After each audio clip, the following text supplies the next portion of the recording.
Boa tarde aos nossos amigos e amigas que nos acompanham, né, pelas redes sociais. Estamos mais um momento aqui de gestão, né, hoje acompanhado do nosso amigo e apoiador professor Gesil e do professor George também, que está dividindo esse momento tão importante na universidade de colocar o nosso nome à disposição à reitoria e vice-reitoria da universidade. Antes de começarmos a nossa conversa com o professor Gesil, nós gostaríamos de esclarecer algumas inverdades que, mais uma vez, né, a gente tem utilizado o nosso tempo precioso para desmistificar alguns mitos que estão sendo criados. A última mentira vinculada nas redes sociais, na comunidade interna, nos corredores, também na comunidade externa, é que a nossa gestão, né, nós acabaríamos com os vendedores que nós temos dentro da nossa instituição. Tá? Quais são os vendedores? São todos aqueles e aquelas que utilizam o nosso espaço para que possam estar sustentando as suas famílias, né? Alguns também com uma ligação ou não com a universidade, mas nós temos que deixar bem claro, tá, que não é o nosso papel de estar acabando com o comércio que existe dentro da instituição, dessas pessoas que sobrevivem da sua atividade econômica dentro da UESC. Então, deixar bem claro que isso é mentira, nós não temos essa proposta e candidato nenhum, tá, vai criar uma mentira como essa, que é uma mentira deselegante e que não constitui a verdade das quais nós defendemos todos e todas com a UESC. Dito isso, gostaria de iniciar a conversa com o professor Gesil, dizendo que hoje os nossos cursos de graduação, né, os 33 cursos que nós temos de graduação, sendo 22 bacharelados, 11 licenciaturas e os 2 cursos EAD, há uma necessidade de realmente a formação inicial ela dar conta das questões do mundo do trabalho. E o Gesil, conhecendo a sua história no NIT, a sua história na nossa universidade, de que forma você acha que a Pró-Reitoria de Graduação poderá provocar discussões e incluir dentro dos cursos de graduação da nossa universidade as questões da inovação e tecnologia? Primeiro, boa tarde, eu agradeço o convite para estar aqui debatendo com vocês. Eu queria lembrar que, na verdade, incluir os temas relacionados à inovação, transferência de tecnologia, propriedade intelectual, são os temas com que o NIT trabalha. Na verdade, uma obrigação que as universidades deixaram de cumprir nos últimos anos, mas que está estabelecida até em lei. No artigo 26 da Lei de Inovação Federal, já estabelece que obrigatoriamente as ICTs públicas deverão incluir nos seus processos formativos, né, todas as ICTs, né, instituições científicas, tecnológicas, de inovação. As universidades são um tipo de ICT. Públicas, elas têm que incluir aquelas que têm a formação de funções principais, os conteúdos relacionados à lei de inovação nos seus processos formativos. Isso é uma coisa que está lá na lei desde 2004 e a gente não faz. E a gente não faz para o prejuízo do preparo dos nossos jovens para um mundo que é cada vez mais pautado pela rápida evolução tecnológica e pela, portanto, necessidade que os profissionais têm de se adaptar a uma constante alteração de ferramentas e metodologias, inclusive não apenas se adaptar no sentido de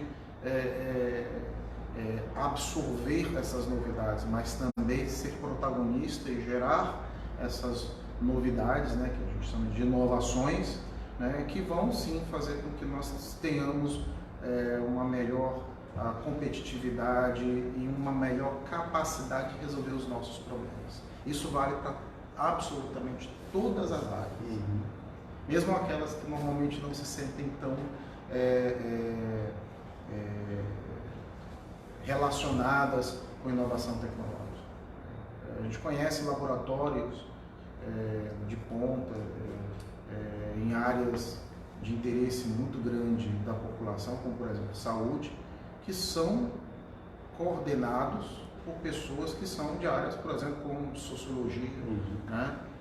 Que normalmente as pessoas pensam, isso não tem nada a ver. Tem sim, porque inovação tem a ver com gente. Se inovação tivesse só a ver com máquina, a gente deixava para o mundo dos robôs. Os robôs fazer, né? Olá a todos.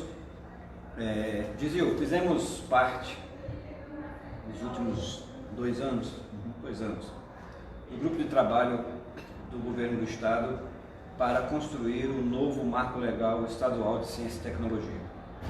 O marco federal já está publicado, a lei e o decreto nos últimos anos, e o estado da Bahia ainda não tem. Então, esse grupo de trabalho executou e criou o novo marco legal, que após alguns meses na PGE, chegou finalmente à Casa Civil. Eu conheço, Cristiano, mas eu queria que você exemplificasse para o nosso público o que é que esse novo marco legal de ciência e tecnologia estadual vai trazer de benefícios para as universidades e para a população do modo geral. É importante lembrar que, na verdade, isso é uma etapa local, né, para o estado da Bahia, de um processo que começou há algum tempo, né, começou, na verdade, lá para 2000, vamos colocar assim, o processo começou em 2010, na 4ª Conferência Nacional de Ciência e Tecnologia e Inovação, ainda no período do governo Lula, em que essencialmente a academia reclamou da burocracia que emperra o seu trabalho. Mas obviamente que essa burocracia ela não emperra apenas o trabalho que a academia faz, mais conhecido, né, com a geração de conhecimento, né, com a ciência e formação de pessoal. Não, ela emperra várias formas que a academia, em particular as universidades, podem contribuir com a sociedade, né, que é a mais rápida transição do conhecimento gerado nas nossas bancadas, nos nossos laboratórios, para a solução de problemas práticos da população, que é o que as pessoas chamam de inovação. O que demorava décadas para acontecer, hoje acontece em poucos anos, quando a sociedade e os instrumentos estão bem preparados para isso. Quando existe a cooperação entre a universidade e o mundo lá fora de forma mais azeitada, mais eficiente. E infelizmente no Brasil nós temos esse problema. As leis que valem para a universidade são as mesmas leis que valem para qualquer órgão público, mesmo aquele que não tem essa relação com a novidade, mas que não tem como sua função criar coisas novas, criar soluções novas. Isso tem um reflexo, por exemplo, na nossa economia. Tá? Então, uma economia em que os agentes de mercado não têm capacidade de rapidamente se apropriar do que a sua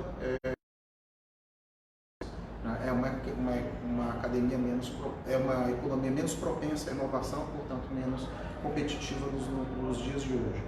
Esse processo resultou na proposição, inicialmente pela academia, mas também depois apoiada pelo empresariado e por uma série, um grande número de setores e entidades ligadas das Forças Armadas até mesmo entidades de representação setorial, quase 60 entidades e instituições que participaram da construção do Marco Legal de Ciência, Tecnologia e Inovação, que resultou na Emenda Constitucional 85, na Lei 13243, em 2016, e depois no Decreto de Regulamentação Federal, né, em 2018. Pois bem, boa parte dessa legislação já vale para nós, mas muito dela não vale para a administração estadual, para as instituições estaduais, e por isso se iniciou o processo de criação do Marco Legal de Ciência, Tecnologia e Inovação do Estado da Bahia. Desde o trabalho do pesquisador mais afeito a questões fundamentais, né? Que precisa comprar equipamentos, que precisa comprar reagentes, que precisa negociar o resultado e publicar o resultado das suas pesquisas nas revistas científicas, desde o trabalho desse pesquisador até aquele outro tipo de pesquisador que trabalha mais com a aplicação. E aquela outra camada que a gente tem, às vezes, em instituições separadas, às vezes na própria universidade, que faz a transição desse conhecimento desde a solução de problemas de mercado até a solução de problemas da própria administração pública e dos serviços públicos, Todos eles sofrem com a falta de agilidade, com a falta de autonomia que as nossas instituições têm. Então, o Marco Legal de Ciência e Tecnologia essencialmente é um facilitador do nosso trabalho e ele é um empoderador da universidade como ator social. Ele foi, todas as alterações, no caso do nível federal, que aconteceram em 9 leis e mais algumas disposições próprias, foram para aumentar a autonomia que as instituições têm e aumentar a sua facilidade de executar as tarefas que elas já têm como suas funções. Tá? Isso mexe com muita coisa, mexe com possibilidades que a gente sempre reclamou, né, de não ter e que passaram a ser possíveis em termos de lei, mas obviamente não basta só a lei, as pessoas precisam estar se apropriar da lei e usar. Exatamente, isso é que é a próxima etapa. Tem coisas, inclusive, que algumas das nossas instituições não estão tendo ainda esclarecimento e às vezes até coragem de usar, apesar de a lei já permitir. Mas a gente vai seguir nesse caminho. Pois é, e um exemplo disso é a nossa nova resolução de termo de outorga, que finalmente Sim. a gente conseguiu aprovar e que a partir de 2020 nós vamos realmente utilizar o orçamento da Pró-Reitoria de Pesquisa para fazer pesquisa com os nossos pesquisadores. Que a gente tinha muita dificuldade de adquirir material de custeio e de capital e com o uso da lei e da resolução nova, nós faremos a transferência do recurso para os pesquisadores e eles farão as suas aquisições, as suas compras, claro, que depois prestarão contas técnicas e financeiras para a universidade. Isso é uma característica do que a gente colocou na legislação. Não houve uma diminuição, na verdade, houve um aumento da transparência nas nossas ações. Nós temos que ser até mais transparentes do que éramos, mas com menos burocracia. Então esse é o instrumento do termo de outorga, que na verdade já existia, mas ficava restrito às agências de fomento, passaram também a poder ser executadas, assim como as bolsas, pelas próprias instituições. Então são mecanismos que foram criados pela lei federal, mas que também podem ser usados já pelas instituições estaduais. É claro que estando também na nossa lei estadual, fica mais seguro, porque aí, muitas vezes os órgãos de controle do Estado ainda não estão atentos, isso a gente já viu, né? A gente percebeu nas discussões do Marco Legal Estadual, que muitas vezes os órgãos de assessoramento e de controle não estavam atentos a uma legislação federal que alterou também, que tem potencial de alterar também as relações dentro das instituições estaduais. Há também muito preconceito e muita resistência, mas são coisas que a gente resolve com o tempo, mostrando que é muito melhor para o nosso trabalho e para o trabalho de todo mundo e para a sociedade que funcione assim. Oi, Gesil. Para falar a questão dos preconceitos, nós somos terminantemente contra, né, a questão do futurismo. Nós estamos no momento de discutir a universidade, é um momento também formativo. Eu gostaria que você pudesse, né, de forma, e como você também utiliza a didática de forma bem objetiva, deixar claro para a nossa comunidade, né, as diferenças cruciais que existem, esse projeto futuro, que é desonerar os investimentos do governo federal nas universidades federais e onerar da iniciativa privada, e as diferenças que são gritantes com a questão do marco legal e da possível criação da Fundação de Apoio à Ciência e Tecnologia. De que forma você poderia orientar o nosso público nesse sentido? Tem várias formas, né? Mas vamos lá. Eu sou vice-presidente do Fórum Nacional dos Gestores de Inovação e Transferência de Tecnologia, o Fortec. E o Fortec, inclusive, já se posicionou nacionalmente contra o futuro. Isso é engraçado que o Ministério da Educação tentou se apropriar da ideia do marco legal como algo que eles vão usar no futuro, isso, né? Daquela maneira política que a gente sabe como é que é, mas nós que participamos o tempo todo da defesa da atuação da universidade na inovação e também da cooperação da universidade, inclusive com a iniciativa privada, porque é uma coisa importante que a gente pode fazer também, nós deixamos bem claro que nós não vemos como algo que vai ajudar, muito pelo contrário, vai inviabilizar as nossas instituições e vai inviabilizar a inovação no país. Tá? Nós construímos a proposta do Marco Legal de Ciência e Tecnologia a muitas mãos e com uma ideia básica de um sistema nacional de ciência, tecnologia e inovação que é integrado, no qual você tem contribuições do governo federal, você tem contribuição dos governos estaduais, locais, da iniciativa privada, como uma coisa, como um esforço único. Tá? É um pouco inspirado talvez aí no SUS, né, que você conhece aí, que é da sua área. Né? Então, essa é a ideia. Quando o governo vem com uma proposta de, além de inviabilizar as agências de fomento nacionais, né, federais que já existem,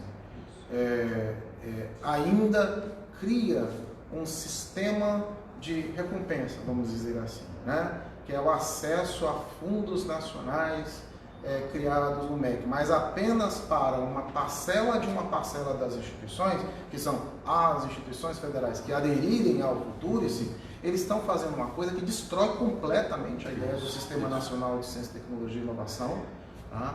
Alija as instituições todas dos processos concorrenciais para obter os recursos, né? Para oferecer as suas capacidades para resolver os problemas do país, destrói completamente o sistema. Então, o Futurice em sua filosofia básica, completamente contrário à ideia do marco legal de ciência, tecnologia e inovação, porque destrói a possibilidade de você ter um sistema nacional de ciência, tecnologia e inovação de fato. Né? Compartimentaliza e ainda que aquelas instituições que aderissem ao Futurice, federais, ainda que fosse viável para elas, o que não é, a gente mostra, inclusive citando o exemplo americano, né? Nos Estados Unidos, a maior parte do investimento em inovação é feito pelas empresas, mas é feito nos seus próprios centros de TI. Tá? A universidade americana, as grandes universidades americanas, muitas delas inclusive privadas, o grosso do recurso que sustenta a sua pesquisa é do governo federal americano. É feito de uma forma diferente da nossa. No nosso caso, nós temos as agências de fomento, lá eles têm também o National Science Foundation, que é o equivalente ao CNPq, né? Mas o grosso do investimento deles vem dos ministérios, o equivalente aos ministérios, né?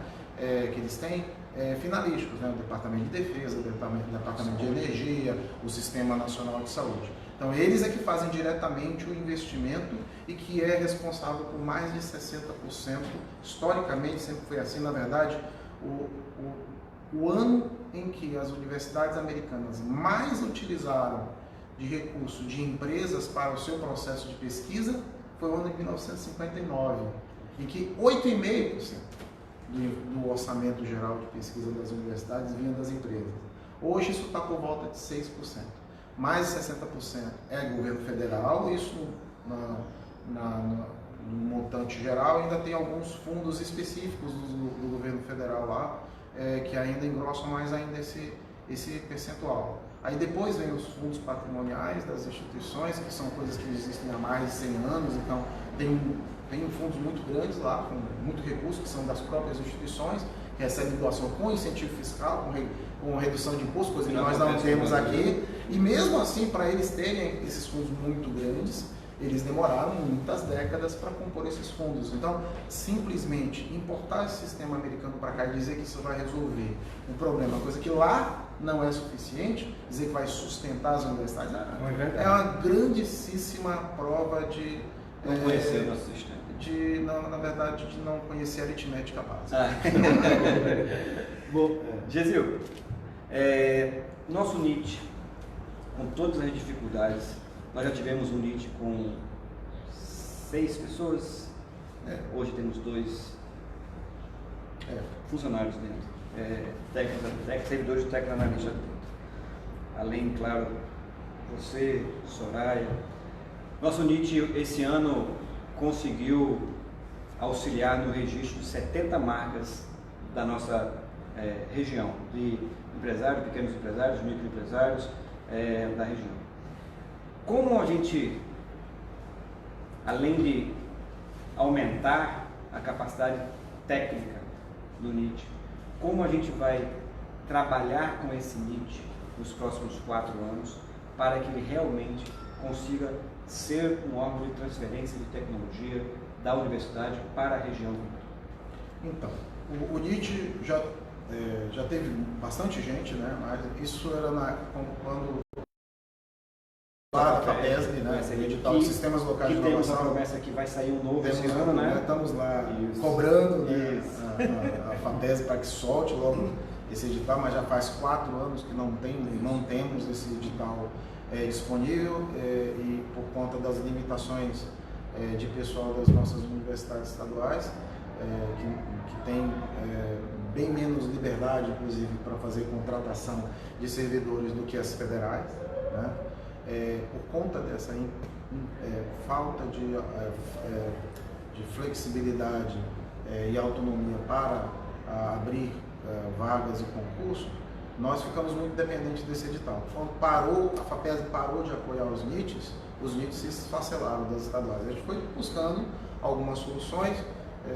Nós tínhamos um servidor, né, que permaneceu conosco, que é o Cristiano. Depois conseguimos, no ano passado, felizmente, mais uma analista que tem trabalhado muito fortemente, isso por uma sobrecarga muito grande, porque naturalmente o nosso trabalho sempre, lá no NIT você pode ter tudo, menos tédio, né? Não é um lugar para a gente se diverte no sentido de que tudo que a gente faz é importante, a gente percebe a importância do que a gente faz para as pessoas, para a vida das pessoas, então é muito gratificante, mas é muito intenso o trabalho. Só uma única pessoa fazer o atendimento de todas e o monitoramento, porque não basta simplesmente você orientar o pesquisador de como ele vai redigir uma patente. Depois isso é um documento que tem que ficar acompanhando toda semana, pode sair alguma coisa.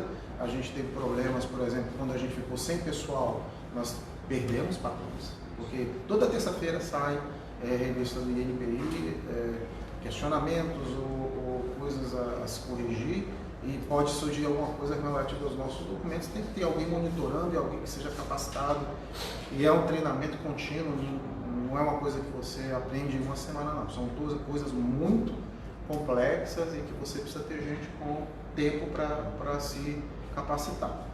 Então, e além disso, como resultado do marco legal, as funções dos núcleos de inovação tecnológica mínimas estabelecidas por lei, na verdade, cresceram, né? Porque se antes, na lei, na versão de 2004, se entendia que tinha que ter um NIT para cuidar da política de inovação, mas não se falava o que era bem essa política de inovação. Ela estava muito restrita à propriedade intelectual, que já dá muito trabalho. Se verificou nesse processo que, na verdade, para se transformar aquilo ali realmente num setor de transferência de tecnologia, tem que fazer muito mais coisa. E não tem outro jeito. Não dá para você fazer isso na Pró-Reitoria de Pesquisa, não dá para fazer isso na Pró-Reitoria de Extensão, não dá para fazer isso na Pró-Reitoria de Graduação. Você tem que ter um NIT como um elemento que vá contribuindo com cada uma das pernas, da pesquisa, da extensão e da formação do pessoal, para que de inovação das instituições, que está estabelecida nos itens mínimos obrigatórios por lei, no artigo 15A da lei, né, que é muita coisa, né, e que as instituições todas então vão ter que fazer, e que inclusive já está na lei federal, o acesso a recursos públicos para pesquisa e inovação vai depender das políticas institucionais de inovação. Então todas as instituições têm que ter uma política, e não só ter uma política, porque não adianta você pegar e fazer um Ctrl+C, Ctrl+V de uma política de outra instituição. Você tem que ter os relatórios dos resultados da aplicação dessa política. Então você tem que ter um setor que faça a gestão integrada dessa política. Então o NIT precisa efetivamente de pessoal, e preferencialmente de pessoal que a gente possa manter por um bom tempo, que a gente possa manter, que possa capacitar continuamente, como a gente tentava fazer, apesar de ser pessoal temporário, pelos bolsistas, a gente precisa ter mais pessoal permanente. Obviamente, sempre é bom ter o pessoal como bolsista para ir capacitando, para daí a gente fazer o nosso trabalho. Nós efetivamente fizemos realmente esse ano como experiência o atendimento das pequenas empresas, né, junto com uma colaboração com o Sebrae. E tivemos que encerrar esse trabalho agora porque deu certo demais, a procura foi muito grande, as empresas começaram as pequenas empresas da região, inclusive teve caso até de apoio que a gente fez a movimentos sociais também, que precisavam registrar suas marcas e tudo. foi tão bem recebido, foi tão bem avaliado esse trabalho, que ficou a propaganda de boca e em pouco tempo, mais de 70 registros foram feitos com o nosso apoio aqui, que é um caso desse. Uma pergunta para fechar. Marco legal sendo aprovado. Política de inovação da UESC. A gente entrega em 2020? Tranquilamente. Nós já estamos trabalhando no NIT na construção de uma minuta da política. Obviamente, uma coisa importante da política não é apenas ter o texto da política, mas é fazer a discussão com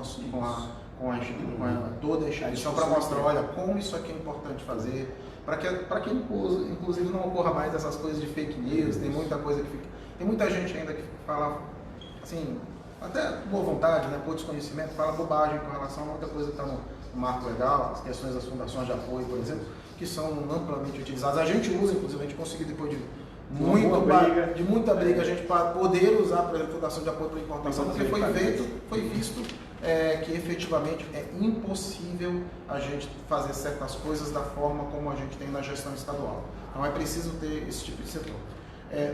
A gente já está trabalhando numa minuta, obviamente não adianta a gente se adiantar antes do marco estadual estar posto. A gente pode fazer o que a gente de alguns instrumentos, como das bolsas, do compartilhamento de laboratórios. A UESC tem andado na frente nesse sentido, mas fazer uma política completa como a lei determina, precisamos ter a lei estadual feita. Isso tranquilamente a gente consegue cumprir o que falta disso em 2020, mas isso tem que ser feito com uma discussão ampla com a sociedade e não só a instituição, ampla mesmo, com a nossa sociedade região, como um todo, para eles perceberem que nós estamos aqui para ajudar a desenvolver a nossa região e nosso país. Fechando o tópico inovação, eu acho que a gente vai ficar hoje no tópico inovação, a gente não vai conseguir entrar no tópico internacionalização. O Parque Científico e Tecnológico do Sul da Bahia. Como esse parque ajuda a UESC, como ele vai alavancar a UESC, como a UESC vai utilizar o parque. Pode ser a possibilidade de uma fundação para a UESC. É uma fundação de apoio, né? Como eu falei, é uma coisa que todas as instituições federais têm, algumas têm mais de um, inclusive. É uma coisa que a gente precisa ter. Essa situação agora de contingenciamento de recursos mostra mais uma vez, porque o problema do contingenciamento do recurso do próprio Estado era ruim, mas era menos ruim. Mas o problema é que quando os recursos são travados inclusive os recursos que a gente com muito esforço captou externamente. Então tem recurso federal, recurso internacional que a gente capta e fica preso pela Secretaria da Fazenda e Secretaria da Administração. E muitas vezes já aconteceu aqui, eu já vi com muita tristeza acontecer, nós perdemos milhões e milhões de reais captados por puras penas, porque simplesmente não é prioridade da administração estadual liberar esses recursos e fazer uso deles com a velocidade que é necessária. É possível, dentro da estrutura do parque, se criar um setor que pode funcionar como fundação de apoio para nós, isso é possível, é mais fácil. E inclusive a discussão que a gente tem tido com a UFSB, que é nossa associada, que entre outras várias instituições, nós temos várias instituições da região, os institutos federais que têm campo aqui, entidades de representação da administração municipal, a própria Secretaria de Ciência, Tecnologia e Inovação do Estado, são todos sócios, associados nossos. As instituições acadêmicas, em particular o UFSB, tem proposto que a gente compartilhe com eles o NIT e que também a gente possa construir conjuntamente uma fundação de apoio para apoiar as duas instituições. Então, isso é um exemplo só, mas o Parque Tecnológico, na verdade, ele é muito mais do que isso. Ele viabiliza com um pouco mais de rapidez esse processo de transferência de tecnologia e de geração de soluções para a sociedade, inclusive o empreendedorismo de base tecnológica, que é uma das coisas que a gente precisa trabalhar bastante bem para que os nossos jovens tenham perspectivas de transformarem a nossa região através de atitudes empreendedoras, da criação de novos negócios com a nossa gente aqui, com o conhecimento, inclusive, que a gente gera na universidade. Isso é possível, a gente vê essas possibilidades, mas precisa ter uma infraestrutura e uma discussão interna. E também precisa haver uma discussão para esclarecer para as pessoas o que isso é, o que isso não é, e quais são as possibilidades que isso abre para a nossa juventude. Nós precisamos desenvolver essa região, e isso obviamente não vai resolver todos os problemas, mas é um instrumento importante e é o que no mundo inteiro hoje se faz para facilitar o acesso do que a universidade produz para a sociedade. A universidade não pode ficar fechada dentro de si, ela obviamente tem que fazer um trabalho muito bom para que ela, enquanto universidade, seja a mais competente possível, mas isso é condição necessária, mas não é suficiente. Ela também precisa ter esses mecanismos de transbordamento do seu resultado. Perceba essa instituição que ela mantém como algo que é um tesouro para ela e que vai dar muito mais do que ela gasta. E é isso que a gente quer, uma universidade de todos nós. De todos nós. E assim, Jesus, você chama atenção sobre alguns aspectos que está dentro do nosso programa, que é criar esse sentimento de pertencimento da comunidade à nossa universidade.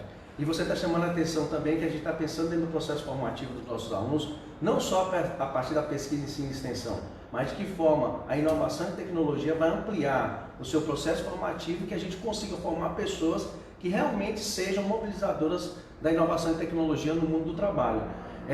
Quero lhe agradecer imensamente pela sua participação, pela sua disponibilidade, por esse momento formativo tão importante, porque é o que a gente tem falado em todos os momentos, Gesil. O momento que a universidade está vivendo dentro do processo eleitoral é um processo formativo, é um processo de aprendizagem. É um processo de discussão. É um processo de discussão. Nós estamos discutindo a universidade. Então, quem assumir a universidade no próximo ano, realmente, a partir dessas escutas, dessas rodas de conversa, vai ter um cenário por onde nós deveremos trilhar. E eu gostaria também de falar que o nosso programa de gestão, ele sempre ele tem como primícia e princípio básico a defesa de uma universidade pública, de uma universidade socialmente referenciada, que esteja a serviço da sociedade e que tenha no seu bojo uma independência sobre as suas ações e que garanta autonomia financeira, científica, patrimonial e pedagógica. E é esse conceito que nós estamos desenvolvendo e acreditando na nossa gestão. E também fazer um convite, gente, para duas questões. Amanhã nós teremos um debate às 8 horas da manhã. O último debate, né, Jorge? No auditório Paulo Souto. Seria interessante que todos e todas pudessem participar. Quem não puder de forma presencial, mas que acompanhasse pela Rádio ESC, que com certeza vai divulgar essa ação, e que no dia 26 estejam aqui para exercer o direito do voto. Principalmente os nossos alunos e alunas, que tem 70% do colégio eleitoral e o compromisso de eleger o próximo gestor, reitor da nossa universidade. Passa a palavra para o seu colega George. Quem não agradecer, Gesil, Eu que agradeço. sabemos a competência e ficamos muito honrados de contarmos com o seu apoio, com o seu voto no dia 26. Muito obrigado, gente. Até a próxima. Dia 26, chapa 2.